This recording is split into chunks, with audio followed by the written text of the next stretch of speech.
Hello there, Patricia here. And today is absolutely a rip from the headlines kind of story because it's all about how the Oscars relationships built out, particularly around this group of winners from Sinners. Oh my goodness. Where are your future Oscar worthy colleagues? That's the question for today.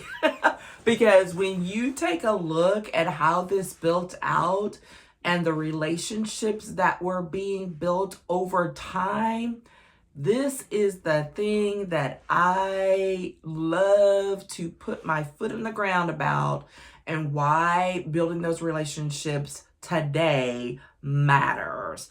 Okay, so before we dive into all of that, please remember to hit the thumbs up, to subscribe, and push this out for the algorithms and all of those things, so that more people can find this channel. Okay, so here's the thing. Ryan Coogler won Oscar for Best Original Screenplay. He did not win, but he was nominated for Best Director. The film was nominated for Best Film, plus a whole slew of other awards. Now, folks that worked with him on Sinners, who also won, was the composer for Best Original Score. So that was Ludwig Göransson. I'm sure I'm butchering his name, and my apologies. The next was director of cinematography, who was Autumn. Is it Autumn Golden Arakpa? I think that's it. First woman to ever be nominated, not nominated, but to win for that award. And by that nature, first woman of color. And then Best Actor, yes, Mr. Michael B. Jordan. Okay, so now let's break this down. Because when you dip back, the one piece of the story, I love these things that really dig back, like this group, those four in particular, and I'm sure people in the backgrounds who aren't the big names to be nominated, have been working together for years on projects, back and forth. In particular, Michael B. Jordan and Ryan Coogler, people have known that, working together over like 4 or 5 films. The composer, Ludwig, having worked with Ryan Coogler over the course of several of his films. I believe Autumn had worked with him on some previous film as well. I can't remember which one it was. But here's the even deeper with Ryan's relationship with his composer, Ludwig, is they went to graduate school together. They went to USC's film school together. And I'm almost positive that I saw something that said that they even may have been roommates at one point in time. Okay? Now, why does all this matter? This matters because this is the type of relationship building and establishing really solid roots with people that I am always advocating for and always talking about. And why those cheapy little transactional things are junk, right? They are what they are. They're temporary, they're one-offs. But finding your people and putting your foot down and growing with them over time, you can't even anticipate. I am sure when they were in grad school, they were not saying, oh, okay, well, so in 15 or 20 years, you're going to write this fantastic movie and we're going to be nominated for Oscars and win. No one's saying that. Just like in your own life and career, no one's saying, oh, well, Now, am I saying you could dream because that's some of the things you look for? Absolutely. It's particularly in certain careers, right? the entertainment business, the sports arena, the political arena. There's always, people who have dreams of big, but it's not just about having dreams of being big or hitting it big and doing the next big thing. I'm talking about recognizing the people around you who can go with you, or that you can go with them across time for that to happen. That is not what people are normally thinking about. They're thinking about themselves, and I'm going to hit it big. But let's talk about the we. Right? What about the we of it? Because sometimes it's absolutely much more about the we rather than the me. That's a whole other post, a whole other conversation. The we versus the me when it comes to developing the relationships. Oh my goodness. Okay, save that thought. And when you start off and you're doing the work and you're doing whatever it is for your employer, all of these things, you're seeking out other opportunities to lead and to grow. Like, these things matter. They do. And everyone that you come across during that time, all of those people are not going to be with you 10, 20, 15, 10, 15, 20 years later. They're not. Okay, I own that. However, some of them are. And you would be amazed. I know that I share this story all the time, that my career took off as a result of one of my professors recognizing the work that I was interested in, which was doing legislative policy and all of that. And his friend was the Senate liaison to Ann Richards, and who was the governor of Texas at the time. I was in college, and he pulled me out and was like, "Hey, my friend is looking for an intern. Are you interested?" I was so dumbfounded. I didn't even know the man knew who I was. And I was like, "Well, yes." And I go to meet with her, and I become her intern. And 30-something years later, we are still in contact with each other. True story. I've been telling this story well over the years. As things developed, I interned for her while I was still, a college student. And then when I went to law school and I'd like, I need a job, and I'd call her, and she's like, "Yeah, hold up, call me back." And then I'd call her back, and I'd get a connection to go interview for a position. And literally my career took off from that relationship,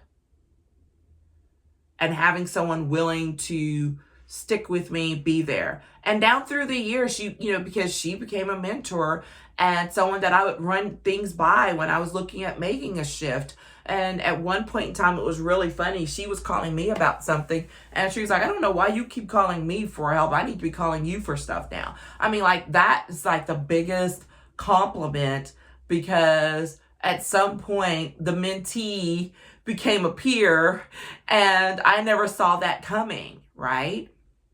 And there would be times over the years where she would, call me for information about something, or when I traveled to see her, because when she left the state and I was in DC, we connect up. And so and she still checks in on me to this day. To this day. Right?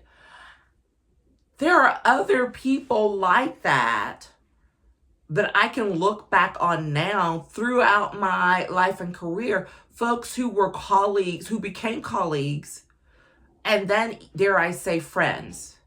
Now, all of your colleagues are not going to become friends, and I'm not even recommending that. However, I am saying that there are people throughout your life where the role has shifted because it became symbiotic in some ways, and there became a relationship that grew some roots where you knew that as you moved along to different levels, that, oh, hey, let me reach out and talk to this person, get their input. Or I wonder if they are aware of someone who could, like, this is where the professional network and the long-term relationship building starts. Like, it's not, it's like, oh, let me go do this now. Like, it has started. If you sit down with pen and paper, you could probably identify some of those people where you have some good solid roots already. Most people do. If you do not, it is probably because you're either a real jerk and people don't want to be stuck with you long term. I can't do anything about that personality thing. Or you were very transactional in your engagements, where it was just kind of like, what can I get from this? This one-off. You didn't bother to try to establish relationships with people. You were just about, what can I get out of this situation right now, and then move along. Not realizing that that is exhausting. Because if you have to go and rebuild a connection or establish a connection anew every single time you want to accomplish something or you need to get something done, that's exhausting. And it's expensive. It's expensive with your energy. It's expensive with your time. And ultimately going to be expensive with your money. And so that is why I've always, if you want to say railed against, then fine, but railed against this transactional relationship. I won't call it relationship building because it's not, but these transactional networking, quote, opportunities. Are there times when something comes along? Sure. But if there's an opportunity to build something and lay down some roots, that's the preferred method. Because you are much more likely to have someone come back to you or you to go back to them once you realize there's some roots being laid there and there's some growth being established there, so that it's not just about what can I get from you in this moment, but what can we potentially build together over time. That's what happened with this Ryan Coogler Sinners win. He built relationships with people professionally over time, and they learned to trust him. He learned to trust them and kept reinvesting in each other over decades, y'all. I just don't even know if I could totally get people to understand how important this is. This is not new. I have been talking about this for almost a decade myself, probably longer, for sure longer. I think I'm just thinking in terms of when I started teaching on it more specifically, but like, this is how I've operated my own relationship building and how I share with folks, because there's the value in that. And it's not as hard as people try to make it out. It's like, well, I need this right now. Well, you should have been building relationships all along. But okay, we're not going to say woulda, coulda, shoulda. Now let's talk about how you resolve your current situation and build for the future. And there's always a way, right? That's what I help people do, to either establish a sound relationship network that they can build on, or to re-establish. Because sometimes, just like, me and my plants, you gotta go back and water this. You gotta water your plants. You gotta nurture those relationships the same way. They have to be nurtured. If you don't, they will die off. They will fall away. I know in my own life and career, this strikes me every time I go to the ballot box. Every time I go to vote, I giggle when I'm in the booth, because when I go to look and I'm looking at the list of people on the ballot, especially when it comes to, in Texas, we elect our judges, right? Okay, so when you go through it, I'm at a point in my life where literally most of the people on the ballot that I'm looking at, I know personally. Some of them I know personally because we volunteered together as young lawyers long before anybody was considering running for office or anything. We worked together as young lawyers. We served in volunteer opportunities, projects, the Young Lawyers Association.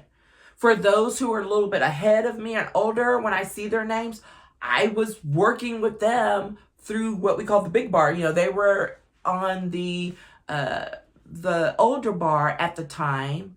And those projects that I might have done volunteer work with them, that's how I knew them. That's how it is the truth.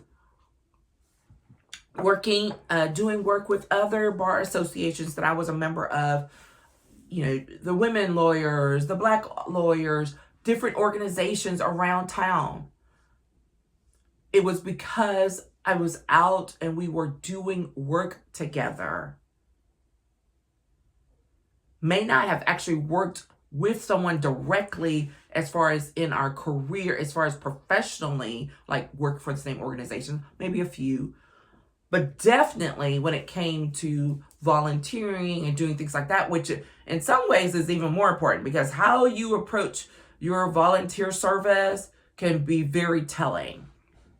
You want to talk about people being transactional. There's absolutely can be opportunities for folks to be very transactional and opportunistic in those realms. But that's also a place to build relationships, which is what I've done as well. Folks that I volunteered with years ago, non-lawyers, who will vouch for me today in other capacities.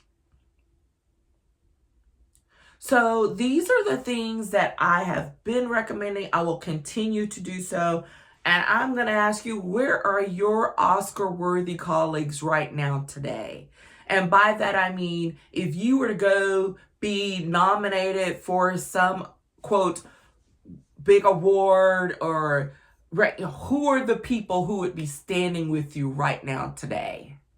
That is a fantastic prompt. I love that. Who are those people who would be standing with you right now today? Because you invested in the relationship some time ago. Because you don't get to these wins and these projects like this by just engaging in superficial relationships at the last minute. That's not how this works. Absolutely not. So that's my question for you today. Who are those people that would be standing up with you on that stage right now today if there was something to be done in your career, in your business? Who are the folks that you're like, they have been with me from day one.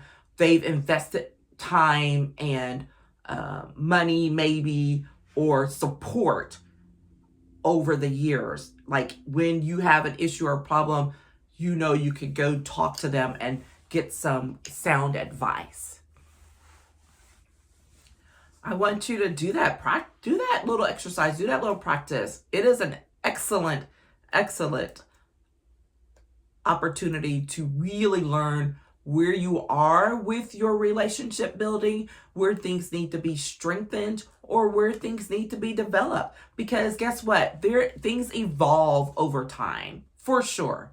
They absolutely evolve over time. And so I'm going to encourage you to think about that and revisit, because some relationships do fall off. It's very sad when it happens, but it does happen. And so maybe there are some folks that you need to reestablish connection with or develop to replace some that have moved on.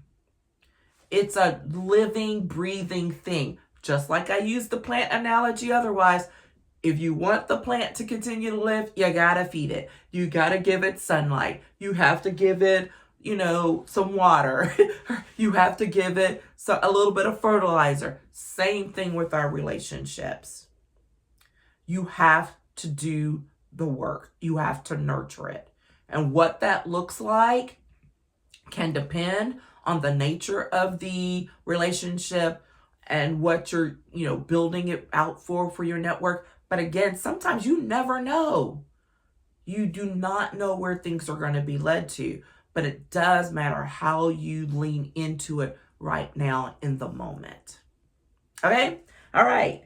I love that. Patricia here once again. And a reminder that I am always looking to empower professionals and entrepreneurs, particularly women professionals and entrepreneurs, so that they can empower their growth, so that they can pursue their lives in ways that are aligned, purposeful, with authenticity and clarity, which I think is a goal for everyone. But, sometimes with women, we have a little more difficulty with some of that because of the pressures that we receive or that we get to fall in line with a male-dominated workforce in certain areas. And that's true. That's a different conversation, right?